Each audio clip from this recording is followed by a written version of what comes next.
Get me out of here, 'cause my eyes are burning from these silly tears that you brought when you showed me you don't really care, and you'll never love me.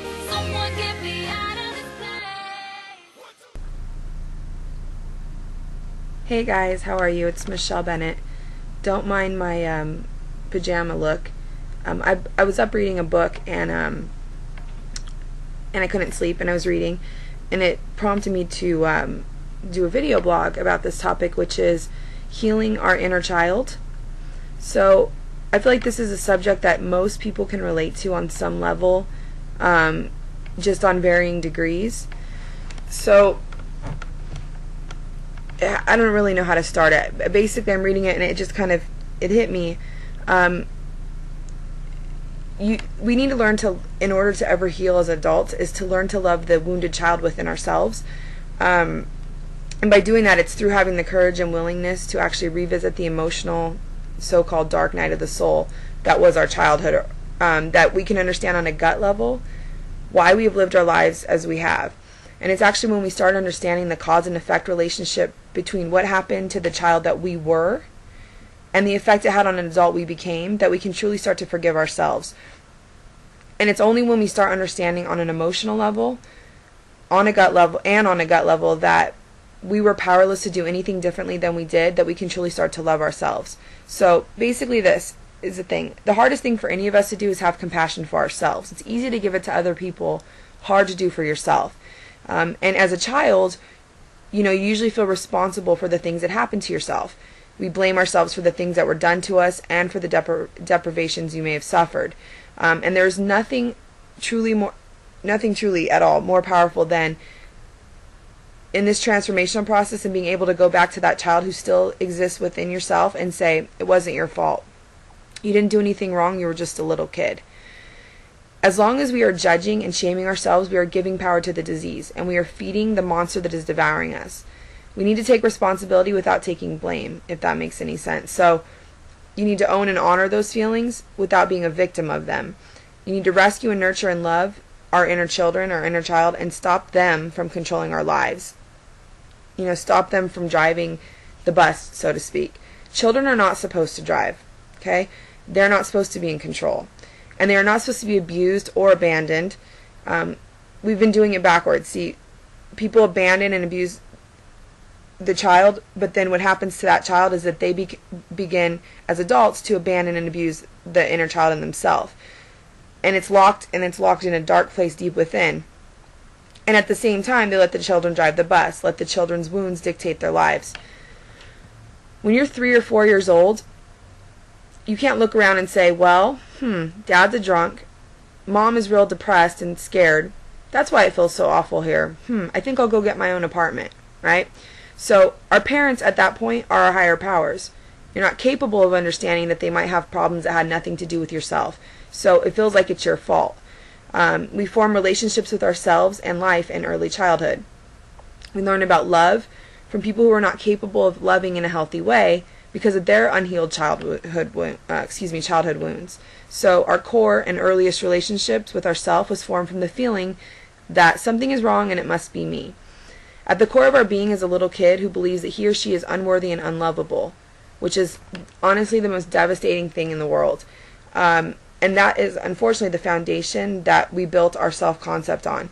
So children are master manipulators. That is their job, to survive in whatever way works. So you adapt a defense system to protect your broken heart and wounded spirits. The 4-year-old learn to throw tantrums or be real quiet or help clean the house or protect the younger siblings or be cute and funny, etc. And then you get to be 7 or 8 and you start being able to understand cause and effect and use reason and logic. So then you change your defense systems to fit the circumstances, right? Then you reach puberty. And you didn't have a clue what was happening and no healthy adults to help you understand. So you adapt your defense systems to protect your vulnerability. And then we're teenagers, and then our jobs start becoming independent and prepare ourselves to be adults. So we change our defense system once again. It's not only dysfunctional, it's ridiculous to maintain what happened in our childhood, that it doesn't affect your adult life.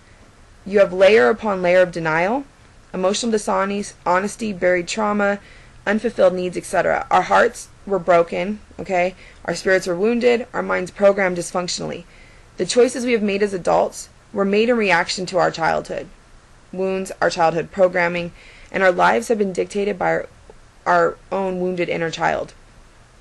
Let's say history, politics, success or lack of success, rather, in our dysfunctional society and civilizations can always be made clearer by looking at the childhoods of the individuals involved. History has been and is being made by immature, scared, angry, and hurt individuals who were and are reacting to their childhood wounds and programming, reacting to the little child inside who feels unworthy and unlovable.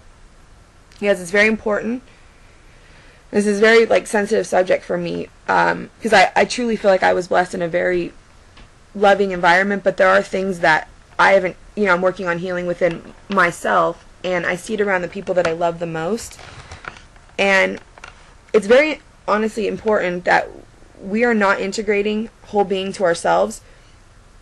Basically, our whole self-concept is fractured into a multitude of pieces.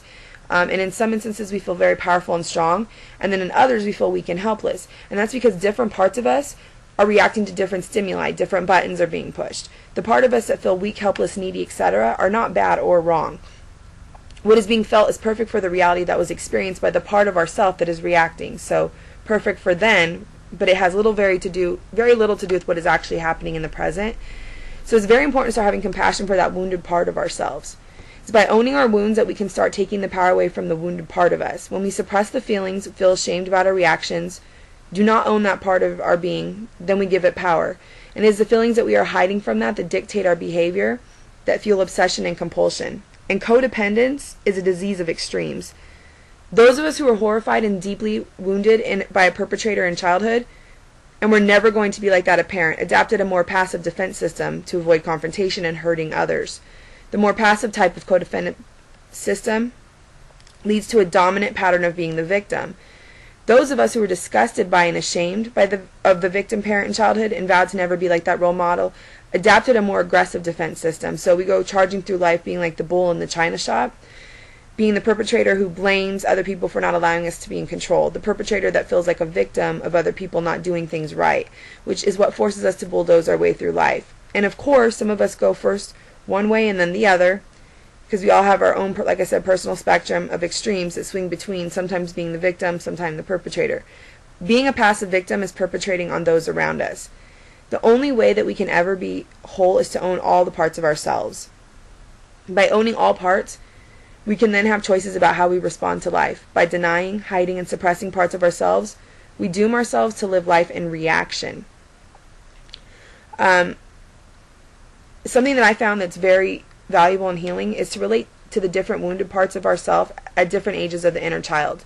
These different ages may literally be tied to an event that happened at an age. For example, say you were 7 and you threatened to kill yourself or something. Or the age of the child might be symbolic as a designator for a pattern of abuse, deprivation that occurred throughout our childhood. So 9-year-old within me feels completely emotionally isolated and desperately needy, lonely, a condition which was true for most of my childhood and not tied to any specific incident. But by searching out and getting acquainted basically with owning of these feelings and building a relationship with these different emotional wounds, ages of the inner child, we can start becoming a loving parent to ourselves instead of an abusive one. We can have boundaries within ourselves that allow us to take responsibility for being a co-creator of our life. So simple terms, grow up.